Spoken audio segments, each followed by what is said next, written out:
When looking at some of the more prestigious brands, the Steinways, Mason and Hamlins, sometimes an old Baldwin, people look at restoration, refurnishing, rebuilding, remanufacturing. Today, Ted and I are looking at a beautiful Mason and Hamlin AA from 1940 that's been completely rebuilt. And it's a work of art, I think. It sounds great. It plays great. We're going to be talking about some of the features that made it a rebuild and why you might want to consider a rebuild or consider remanufacturing for your used piano.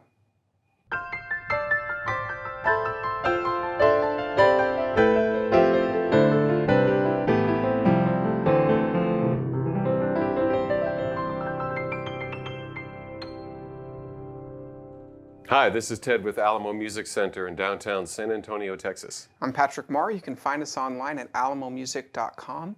If you haven't already, please subscribe to our YouTube channels, check out our other videos, sign up for notifications, like our videos, leave us comments. We appreciate your support and we love to interact with you. So prestigious brands is kind of a catch-all phrase, but Bechsteins, there's Bluthners that have been restored. You see a lot of this movement of the golden age of pianos, which some will say for different manufacturers was different times, but rebuilding an instrument is a very costly thing. It is, and sometimes it's not worth it. Well, and so but that's our video topic. We first have to go into the world of piano facts. Piano facts, and so I was going to bring, because I was looking at the finish on this, and you kind of look at the finishes of a lot of these time period pieces, these period pianos that were from the 40s, from the 50s, but you don't ever see polished ebony back then. And so I wanted to talk about the different types of piano finishes as the piano trivia today. Can you name them? I kind of have a list of 4 or 5. I know there is satin, there is a lacquer, and there is the polyurethane, or what we now have the poly. Yeah, the high gloss polish. High polish. Yeah. So there, the lacquer technique was kind of using sapwood of some sort to seal the wood from moving and all, to protect it. And it's, it adds a beautiful kind of warmth to the color of the instrument, makes the wood really pop. But that was kind of like the lacquer finish on a piano. Then there's, of course, satin, the satin finish, that very, very dry rub that you see, the poly finish. There's open pore finish is a different one that I saw, where basically, it's a lot of the texture of the wood you can still feel through. So it's really kind of just a very light lacquer that you sometimes see on, I see it on oak pianos sometimes. You see it on like an oak finish, that open pore look. But those are kind of the different finishes. And why was the poly finish so late to the game? Is it because of technology? I think it's a combination of... Well, besides the technology, and you have to mix these two polymers together. And in that process, there are some environmental things that are you can't do in the United States of America. So other countries... so that high finish on a U.S. piano would have to be like a hand-applied finish? It would be a hand-applied. I mean, traditionally, the whole concept of this high-polished piano comes from someone who just got done painting a piano. Mm-hmm. So they spray a piano and let's just say it's going to be black. It's just ebony. It looked great when it was wet. The problem is the paint dried and then it looked dull. Mm-hmm. And the only materials that used to be around were, materials that were somewhat technology and mostly animal byproduct. Or trees. Or combination. Mm-hmm. And so it involved a lot of manual work and polishing to get it to where it still didn't look like a high-polished ebony. Didn't stay alive forever, yeah. Right. And so when they were designing it, I know there was a lot of trial and error. And some of the guys that got into the business later on had the benefit of not having to go through that trial and error, other than just try to learn how to do it, not learn how to do it while you're developing the right formula so that the sprays and it works and doesn't bubble and doesn't come like dust. It might not even come out of the music industry. It might have come from somewhere else. Probably out of the furniture industry would be my guess. That, and I also think it had something to do with Formica and how they were doing cabinets in homes. So it's a very durable finish. Piano finishes, and kind of, it's funny that the modern day piano in everyone's head is a polished ebony finish, when traditionally you look back and it's usually like a satin or a lacquered piano. Right. But the nice thing is with these older pianos is if you take if you strip the piano down and you're going to rebuild it, remanufacture all the way down to, soundboard out, or even sometimes they replace the soundboard. A lot of people have theories on that. If they repaint it and it's going to be, or they're just going to refinish it, leave the natural wood, what's really unique is that you see a 60 or 70-year-old, 90-year-old instrument with a wood grain finish that has a modern polyurethane finish on top of it. So, It looks man, this piano looks really old. But what's funny is that you didn't realize they couldn't make that polished finish on that piece of furniture at that time when they originally made it. But here it is today. And this is what it looks like. Remember that Steinway we had that multi-level, different kind of woods in it. Yeah. It was exactly like that. Oh yeah, it was a rebuilt from Hamburg. But it had a new polyurethane cover. So so kind of sprinkling in some knowledge about rebuild and remanufacturing. But the idea of taking something that's old and restoring it to either the original condition or restoring it to some sort of new condition or a better condition, to the point of kind of a poly finish, something that's going to protect the wood better. In some situations, some people enjoy having something that's more protective. There's a cost benefit analysis, right? It's like, well, yeah. See, there's two things, and this subject is real touchy for me. Yeah, and it's only because the obvious benefit, okay, of any rebuild, remanufacture, refurnishing, whatever you want to call it, the most obvious thing is always overlooked, and because what sells the piano is its appearance, but what really makes it a piano is its overall performance, touch, tone, timbre, all that stuff. And so a lot of times you have a lot of furniture experts that are going to do a remanufacture, and all they're doing is checking off the blocks. Yeah. They're not really piano people, but they know how to make something look and work functional. There's a lot of restorations out there. And they'll replace the hammers. Well, a lot of times what they'll do, and this is kind of what you have to be weary about, is they will they'll stop at that moment. They'll say, well, that's for your technician to handle later. It's like, they'll make it all right, but I put the new hammers in there, or I put the new whipping cages, and I repinned it. I did the bare minimum. If you want it to play to your liking, you can do that after. That's going to be a couple $1,000s later. More, right, and that is the most expensive stuff. Yeah. And now, the other thing too is when there is a person doing a rebuild, doing a remanufacture or a reconstruction completely, if they just took the frame and whatnot, they have to bear in mind when they look at all the action and all the keys and everything in there, and the hammers are like, okay, I know it'll take to get it back to where it was, but that's not good enough on a project like this. You're spending money, it's worth time and effort. What will it take to make this better? As it is, just the best piano it can be if it were going out of my factory today. And so that's kind of why we chose this Mason. It's a perfect example. And so this is a Mason AA. It's bigger than the Model A is usually what you see a lot of Mason and Hamlins that come in there. That's their famous model. It's the 5.7-ish piano, but the AA I think is like a 6.2, and this one has, it looks like it's a pretty aged piece of soundboard. It looks like it might be the original soundboard on it still.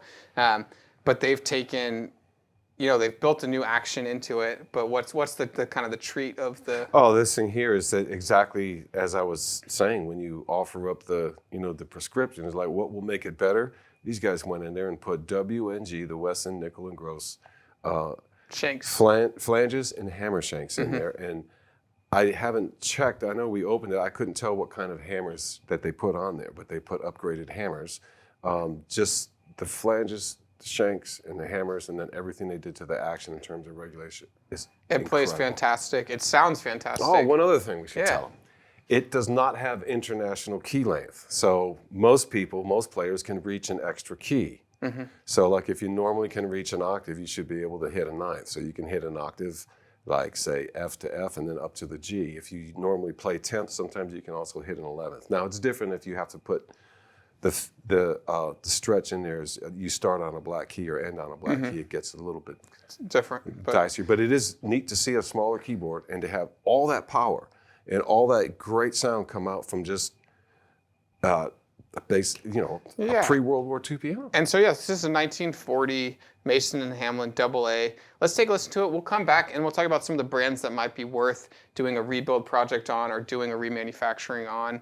Again, this piano we're going to get some good pictures of it, but the action's been redone. The strings are all new. The pins are new. Everything on this piano has been restored to a workable, playable. It plays almost like a new piano, but it has that kind of warmth, extra character of being an old piano. So it's got this really kind of distinct new technology mixed with old soundboard, old rim. It's beautiful. It's a perfectly well-spirited, aged piano. So it plays like brand new. Let's take a listen to it. This is the AA Mason and Hamlin from 1940.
We both had an opportunity to play that piano. It's a lot of fun. It's kind of intimidating to play. It's got a lot of boom to it for being a smaller instrument. Does. And where it sits in the room, it just carries. Yeah.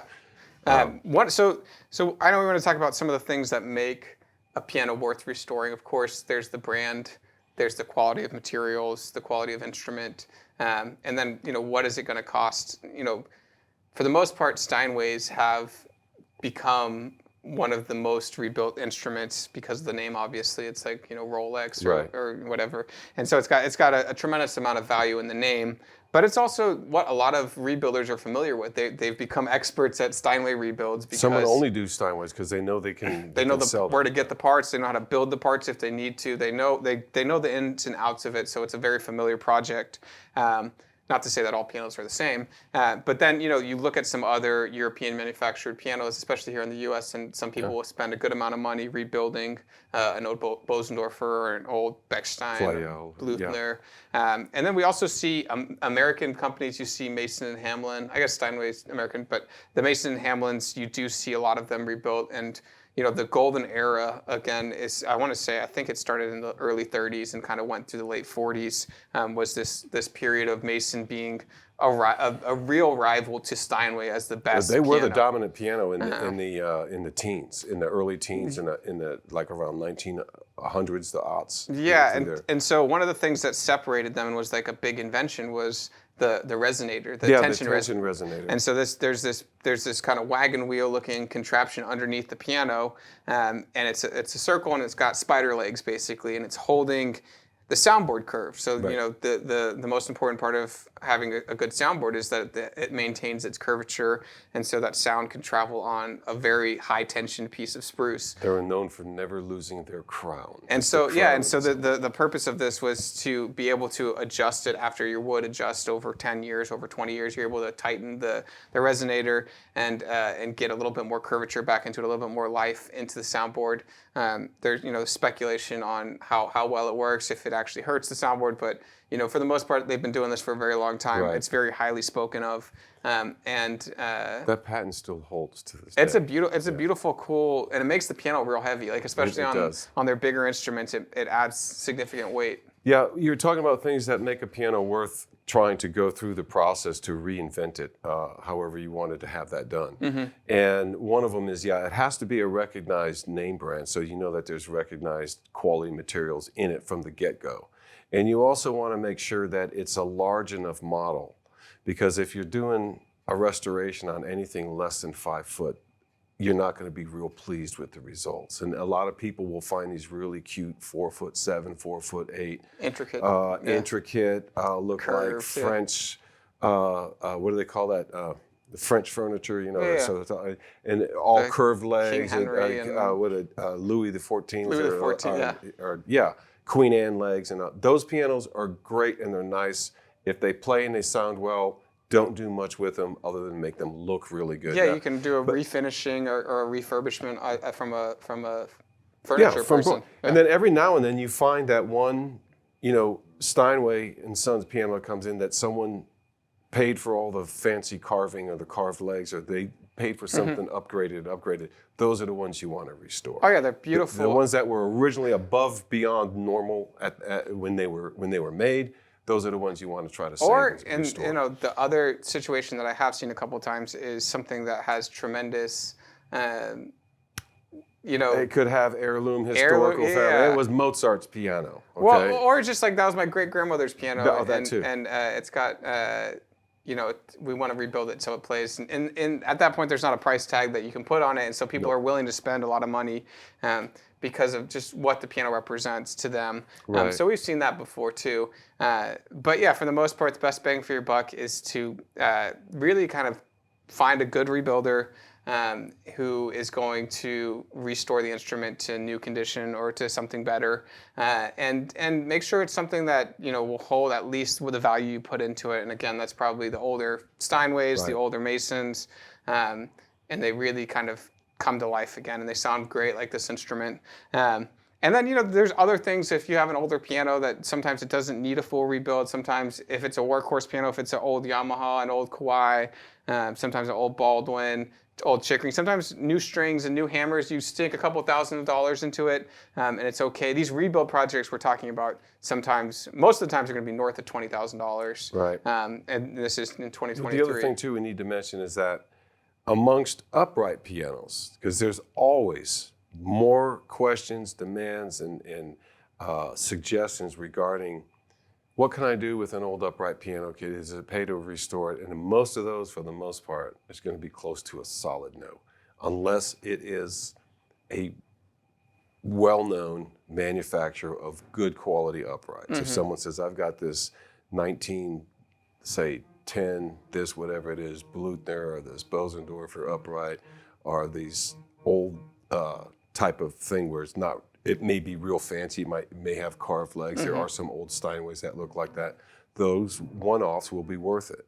But upright pianos, for the most part, a really high-quality upright piano now, they can sell anywhere as upward $40,000, $50,000. Oh yeah, so it's just, to take a piano like that and to restore it, you'd have to really have someone that knows what they're doing. And the actions on most uprights are really a different nightmarish story it's than a grand different piano too. And so just know what you have, know what you're looking for. If it's just looking for it to look shiny and new again, that's a different rebuild than actually rebuilding Right. the instrument and going into the engine. If you've done this before, if you have advice on whether to do it or not to do it, if you found it worth it, please leave comments. This is something that we'd love to talk about because this, will shape a lot of people's, decisions on do I want to get something that I could put some money into later and it will probably be worth it, or do I want to look for something new or something more modern? So please leave some comments and we can discuss that. This is Ted Barstow. I'm Patrick Marr here at Alamo Music in San Antonio, Texas. We'll see you next time.